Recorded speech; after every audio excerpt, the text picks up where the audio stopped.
Madragoas da Amália, com António Vieira.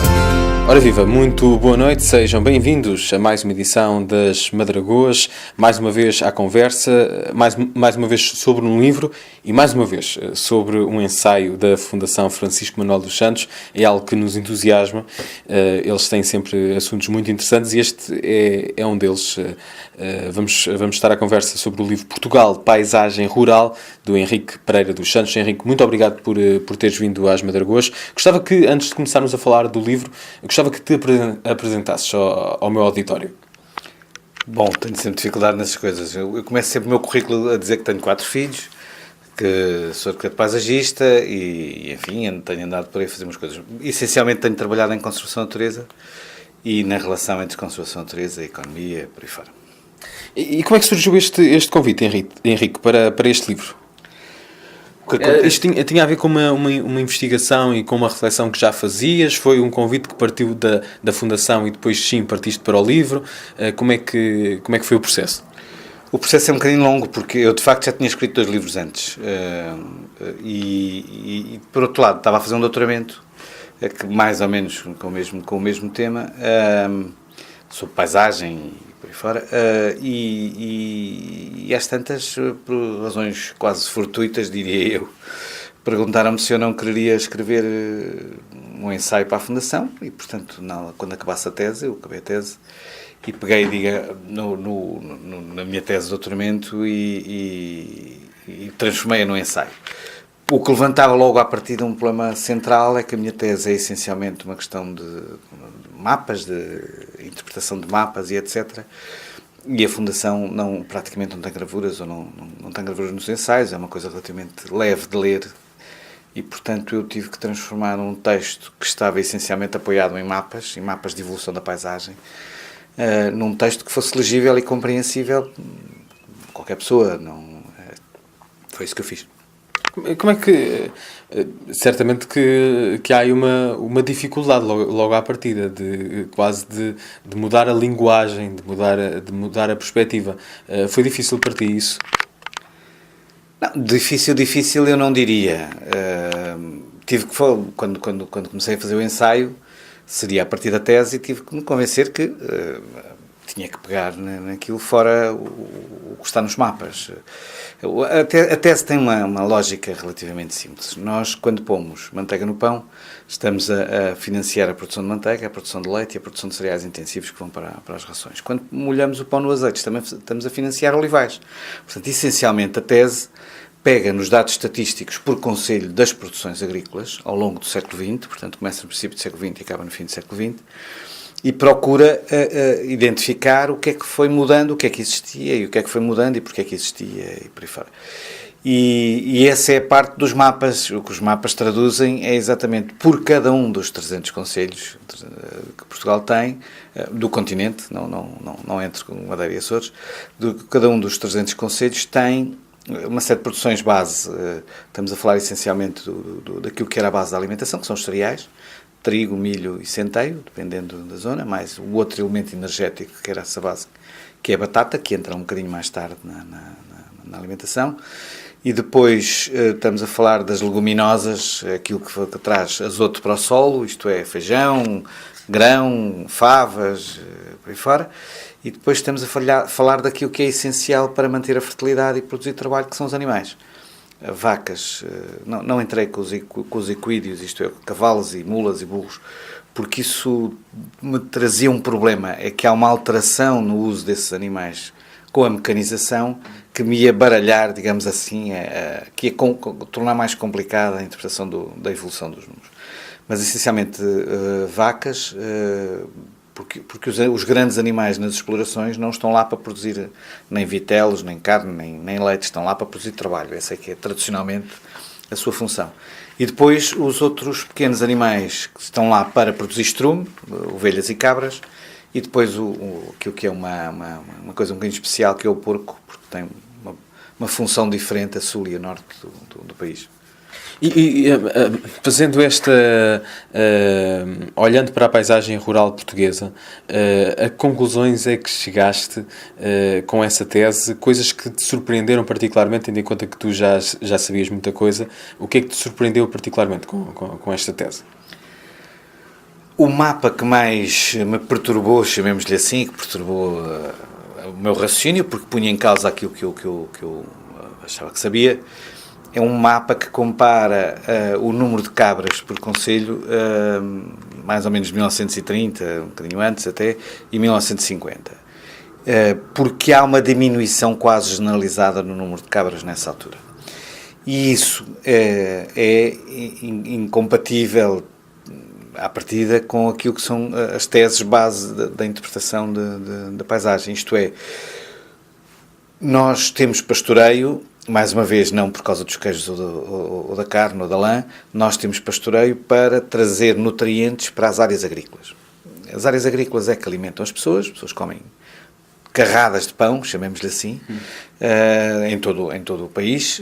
Digamos que se estivéssemos na China, aquilo que é equivalente é o arroz, é um produto muito energético e de fácil conservação. E no Mediterrâneo e nesta zona são os cereais que dão origem ao pão nas suas mais variadas formas. Enfim, em Itália chegam a dar origem às massas, não é? Mas isso é o que alimenta de base. Tudo o resto é complementar a isto. É isto que mata a fome às pessoas. Mas como nós temos muito poucos solos agrícolas em Portugal, nós temos que fazer sempre as produções nos mesmos sítios. Ora, se eu ponho um grão de trigo, suponhamos, e tiro 20 ou 30 e mais os tecidos da planta, eu estou a tirar mais nutrientes do que aqueles que estavam inicialmente. E, portanto, eu tenho que repor através da estrumação. Ora, essa estrumação é feita com o pastoreio. O gado sai de manhã, volta à noite para o curral, durante o dia está a comer vegetação, não é? A comer plantas. Os tecidos dessas plantas, na prática, são nutrientes e depois vai depositá-los no curral. E, portanto, vai acumulando nutrientes no curral que eu vou usar depois na vez seguinte que vou fazer.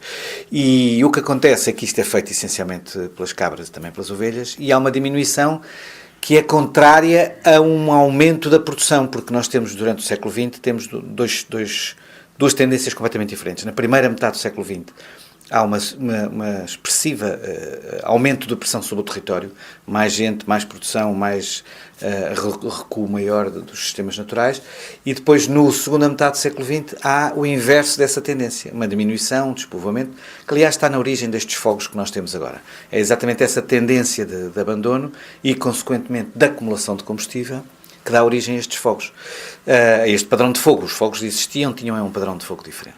Ora, as cabras diminuírem nessa altura que há um aumento de produção é pouco compatível com esta interpretação do território. Como é que resolveste o problema, por assim dizer? Eu resolvi o problema. No Sul é relativamente fácil de resolver, porque isso corresponde ao período da expansão dos adubos industriais e, portanto, o que os adubos industriais permitem é trazer nutrientes para a terra, fabricar solo. António Sardinha chega a utilizar esta expressão.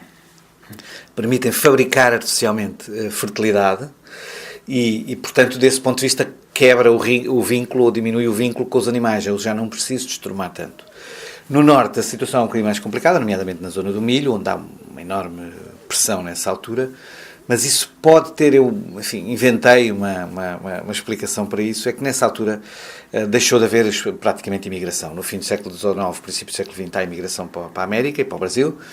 Isso, com aquela crise dos anos 20 na América, deixou de ser possível, deixou de haver trabalho na América e no Brasil, as pessoas ou regressam ou não há praticamente saída. Mas depois a Europa também não é zona de acolhimento, não é região de acolhimento. E, portanto, nós deixamos de ter imigração mais ou menos 20 ou 30 anos ali. E isso significa que há uma disponibilidade muito grande de pessoas. E, portanto, no caso do milho, em que as pessoas produzem agricultura nas suas leiras e vão buscar nutrientes ao que está à volta, eu posso, mas produzem num período relativamente curto de tempo no ano. Isto é, mais ou menos de abril, maio até outubro, eu tenho muito trabalho. Nas sementeiras, nas sachas, no regadio, no vinho, etc. Mas depois, de outubro a maio, há uma clara diminuição da necessidade de trabalho. E isso pode ser aproveitado para colher o mato diretamente, para roçar mato diretamente e transportá-lo nos carros depois. Isso abre espaço à expansão do pinheiro, porque o pinheiro não é incompatível com a criação do mato, destes matos que precisam de sol, e portanto eu penso que, e por outro lado os animais de trabalho precisam aumentam porque há um aumento da área agrícola, e esses animais também produzem estrume. E, portanto, há uma substituição do trabalho animal pelo trabalho de braços que permite a diminuição do gado miúdo, o aumento do número de vacas e o aumento da área de pinhal. Isso é a minha especulação para explicar esta contradição. Henrique Pereira dos Santos é o convidado de hoje das Madragoas e o autor do livro Portugal, Paisagem Rural. Mais uma boa oportunidade de ficarmos a conhecer melhor o nosso país com este livro, um ensaio da Fundação Francisco Manuel dos Santos. O Henrique disse-me, antes de começarmos esta conversa, que gostava de ouvir o António Zambujo, e nós vamos fazer-te à vontade, Henrique. Vamos ouvir o António Zambujo com 2 temas. Aqui está António Zambujo a cantar, e muito bem, o seu Alentejo. Já falámos também sobre o Alentejo, mas este é um retrato de todo o país. Portugal, Paisagem Rural, do Henrique Pereira dos Santos. A falar disto do Alentejo e do António Zambujo, lembrei-me de uma pergunta que poderia ser interessante fazer. Diz-me tu, se ao longo desta evolução da paisagem rural, a paisagem rural tornou-se mais uniforme ou não? É uma pergunta interessante, mas não tem uma resposta fácil. Nós, neste momento, temos uma evolução dual, chamemos-lhe assim, uma evolução que tem 2 caminhos que são diferentes. Nas paisagens mais produtivas, nós temos intensificação e temos alguma simplificação. Por exemplo, na zona do milho, o tradicional era ter na mesma terra milho, feijão e abóbora, e agora só temos milho ou temos feijão. Portanto, há aí uma simplificação. Mas, por outro lado, nas paisagens, nos terrenos mais pobres, nós temos abandono, e isso dá origem a uma maior diversificação de algumas coisas. Os sistemas naturais estavam muito simplificados, praticamente não havia mato, por isso é que não ardia tanto como arde agora. Melhor dizendo, em área ardida talvez fosse igual ou maior. O que é, nós tínhamos fogos muito mais frequentes, frequência de 2-3 anos, que são fogos pastoris, e esses fogos eram pouco intensos e em mosaico, não eram extensos. Com o abandono agrícola, com deixarmos de usar o mato para estrume, deixarmos de ter o mato a ser usado para queimar e para a lenha e para a cozinha, e com a introdução dos adubos, nós deixamos o mato acumular atualmente. Agora, isso não é bem verdade, por exemplo, no Alentejo, porque no Alentejo o problema é exatamente, é um bocadinho diferente. Nós temos a ideia de que a campanha do trigo é que simplificou aquilo tudo e tal, isso não é verdade. É uma ideia errada, é essa então? É uma ideia claramente errada, porque é verdade que a produção agrícola simplificou alguma coisa. Primeiro, não é a campanha do trigo de Salazar, mas é a lei da fome do ovino de Brito do fim do século XIX, que faz acentuar uma tendência que já vinha anterior de produção de cereais, que depois também é suportada pelos adubos orgânicos. A falta de matéria orgânica sempre foi um problema no Alentejo, mas todas as descrições do século XIX do Alentejo são descrições que falam praticamente de uma charneca, de uma ponta à outra. Isto é, matos baixos, etc, etc. A ideia de que havia um grande montado não é verdade. O montado também cresce com a produção agrícola. Aliás, porque ela é compatível com o montado. E, portanto, aí no Alentejo, talvez tenhamos ganho hoje mais diversificação do que aquela que havia no fim do século XIX. Embora com sistemas diferentes.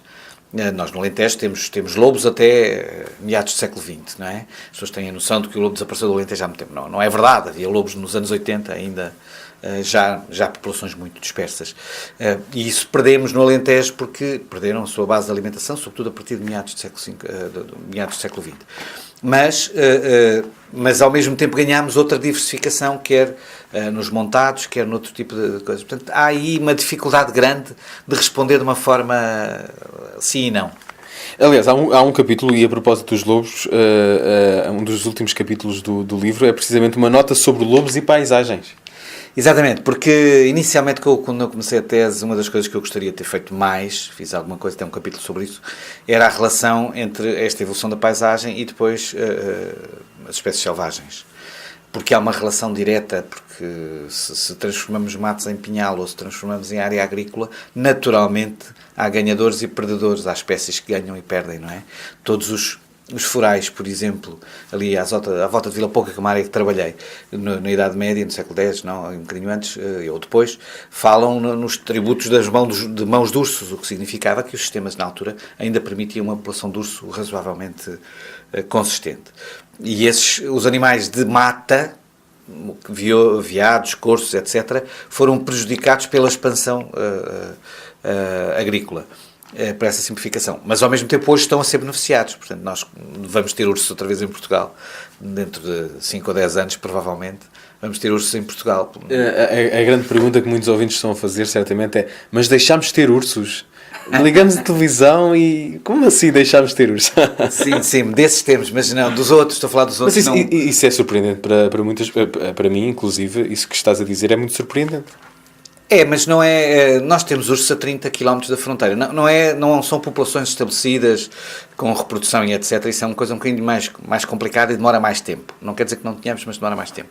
Agora, animais divagantes foram, enfim, identificados a 20 ou 30 km da fronteira portuguesa. E como há uma recuperação dos sistemas naturais, esta ideia que as pessoas pensam, os fogos estão a destruir a natureza. Não, é ao contrário. É porque a natureza está a recuperar. É porque os sistemas naturais estão a recuperar que há fogos mais extensos e que há fogos mais intensos, porque exatamente o combustível está disponível. E essa recuperação dos sistemas naturais, os carvalhais estão a aumentar, já permitiu o regresso do corço a muitos sítios, já permitiu o regresso de outros animais que não estavam, e enfim, alguma expansão do lobo a norte do Rio Douro, e provavelmente está a permitir a expansão do urso no norte de Espanha, e ele chegará a Portugal, estou convencido, num prazo de 5, 10 anos é bem provável que nós tenhamos alguns animais divagantes de ursos. E muito provavelmente vamos ter o nosso Presidente Marcelo Rebelo de Sousa, a receber alguns desses animais divagantes. Ele está em todo lado, aí também estará com certeza. Portugal, Paisagem Rural é o livro que temos hoje em cima da mesa nestas Madragoas, do Henrique Pereira dos Santos. Henrique, há aqui um capítulo que é a Idade do Ouro. Que Idade do Ouro é esta? A idade do ouro da economia portuguesa é aquela idade em que toda a gente se imigra para fora. Digamos que nos últimos 200 anos não há período de maior crescimento económico que o período que vai da adesão à EFTA, mais ou menos meados dos anos 50, até o primeiro choque petrolífero em 73. Nessa altura Portugal crescia muito, era dos países que mais cresciam no mundo, e desse ponto de vista é uma idade de ouro da economia portuguesa, porque há um crescimento de facto muito grande. E como é que isso se refletiu na paisagem rural? Isso é coincidente, embora a relação não seja direta, mas é coincidente com o esvaziamento do mundo rural. Porque ao mesmo tempo que esta idade de ouro existe em Portugal, do ponto de vista da economia, também existe no resto da Europa no pós-guerra. E, portanto, grande parte das pessoas que estavam no mundo rural, que passavam fome, toda a gente fala na história das sardinhas para 3 pessoas, enfim, de facto viviam mal e passaram a ter alternativas, quer fora de Portugal, algumas pessoas foram para a Alemanha, para a França, etc., ou para o Canadá, ou para os Estados Unidos, mas também vieram para as cidades. E é dessa altura que se desequilibra, enfim, há uma primeira altura em que se desequilibra do litoral para o interior com a introdução do milho, no século XVI, e é uma segunda, um maior desequilíbrio agora com o desenvolvimento industrial, urbano ou industrial, da faixa que vai de Setúbal a Braga, chamemos-lhe assim, e isso é uma forma, também é uma das razões para as pessoas saírem do mundo rural. E, portanto, e ao mesmo tempo, no mundo rural, há os que ficam e se especializam numa produção mais intensiva, embora com menos gente. Portanto, há uma diminuição muito grande das pessoas que trabalham no campo, para além de haver uma diminuição de população. Para além disso, a diminuição das pessoas que trabalham no campo é ainda maior que a diminuição de população. Mas os que ficam são mais eficientes, trabalham com mais maquinaria, etc., nas terras mais produtivas, e ao mesmo tempo há o abandono agrícola que dá origem, como já expliquei, aqueles fenómenos. E, portanto, esta idade de ouro da economia portuguesa, que faz com que as pessoas passem a comer carne, que praticamente não comiam, que deixem de comer leguminosas secas, que comiam muito, não é? Feijão, grão, e favas, etc., que as pessoas comiam muito. Digamos, a carne que estava numa feijoada. O que era uma feijoada tradicionalmente? É feijão e um bocadinho de chouriço, ou tocinho, ou não sei o quê, para temperar. Agora, hoje, nós temos que andar à procura de feijão debaixo da carne nas feijoadas, não é? Isso é uma diferença grande. As pessoas passaram a beber leite, a comer ovos, coisa que não comiam. Henrique, já lá vamos com mais tempo falar sobre essa questão da dieta, que é também muito importante para este livro, que é Portugal, Paisagem Rural, é o nome do livro sobre o qual hoje falamos, aliás, ainda temos mais algum tempo de conversa. É um ensaio da Fundação Francisco Manuel dos Santos. Há pouco estávamos a falar de fado antes do início da conversa. O Henrique dizia que gostava de facto de ouvir a Carminho, gostava de ouvir cantar fado, mas gostava ainda mais quando ela se aventura noutras coisas. E nesse sentido, vamos aqui visitar o último trabalho da Carminho. Carminho canta Chico Buarque. Carminho canta Tom Jobim, assim é que é. Chico Buarque é o Zambuja. E por isso vamos ouvir aqui 2 temas desse disco, Luísa e depois Sabiá.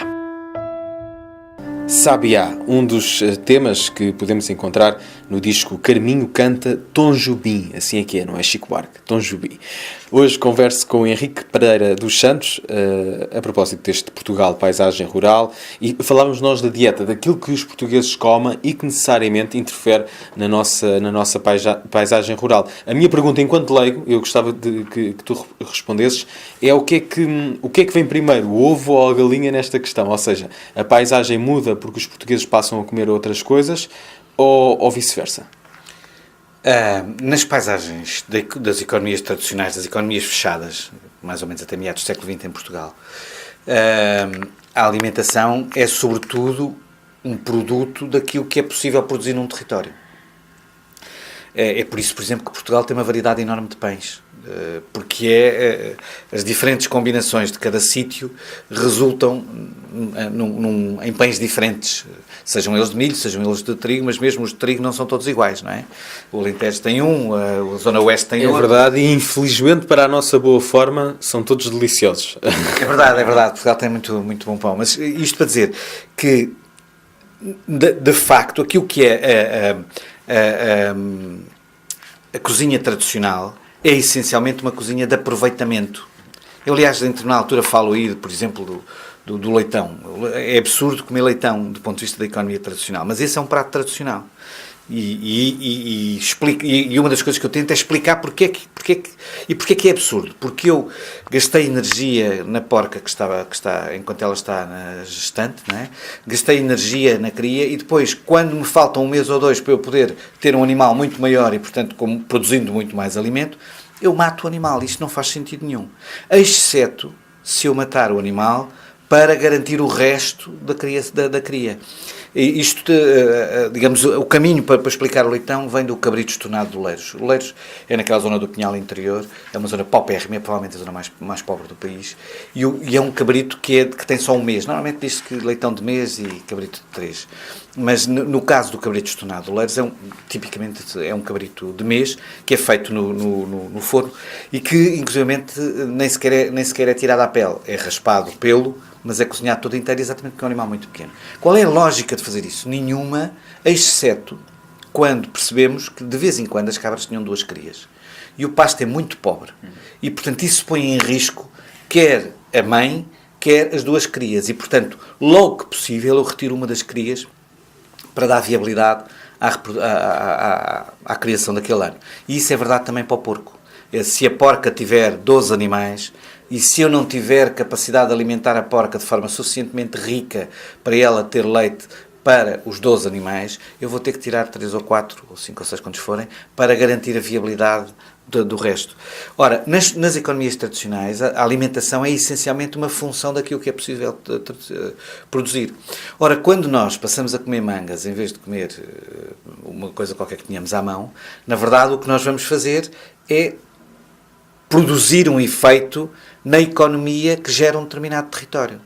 É por isso que quando falam nos fogos, agora é preciso reagir, vamos todos plantar árvores. Eu disse, bem, mas como um cabrito que é muito mais eficiente do que plantar árvores. Porque se eu comer cabritos, eu vou estar a viabilizar o pastoreio, que me faz a gestão dos combustíveis finos, porque é isso que arde na frente de fogo.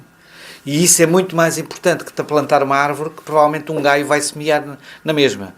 E, portanto, se verdadeiramente eu estou preocupado com isso, era bastante mais interessante olhar para aquilo que eu como todos os dias no prato e pensar que, se calhar, viabilizar economias que ficaram afetadas, por exemplo, na região de Lafões, tem muitos aviários que ficaram afetados.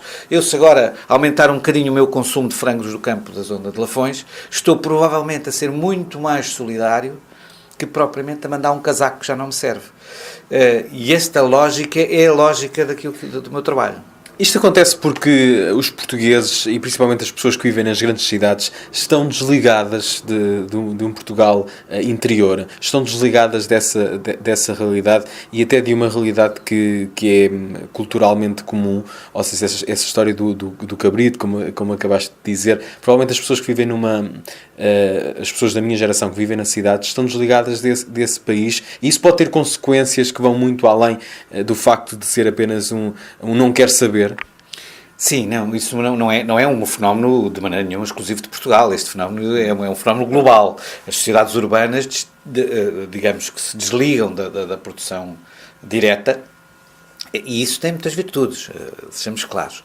Agora, é verdade que depois estabelecer a relação entre o meu prato e a paisagem que eu quero já exige um bocadinho mais de pensamento e de informação. E isso é verdade que por isso é que, às vezes, inclusive alguns dos meus amigos mais radicais e tal, incomodam-se com esta história do cabrito porque são veganos e acham que isso é que é a favor da sustentabilidade. Isso é verdade quando eu estou a comer carne que vem da produção industrial. Essa sim é insustentável. Ou muito insustentável. Agora, eu comer um cabrito que vem de uma pastagem que não vai dar outro alimento, ou vai ser abandonada e vai dar estes fogos, é provavelmente mais sustentável do que estar a comer uma soja que vem do Brasil. Portanto, esta relação não é evidente, quer dizer, ela em si é difícil, porque eu, quando chegar ao talho e comprar um cabrito, não sei se ele foi produzido industrialmente ou se vem do rebanho do Sr. Zé, não é? Há, de facto, esse problema. Que há uma série de projetos que tentam resolver esse tipo de questões, das cadeias curtas de abastecimento, etc. Mas o primeiro passo é realmente ter a noção de que eu comer uns cereais com leite é provavelmente muito mais insustentável do que eu beber meio copo de vinho tinto com um bocado de pão e queijo. A nossa paisagem provavelmente é mais sustentável se nós fizermos isto ao pequeno almoço.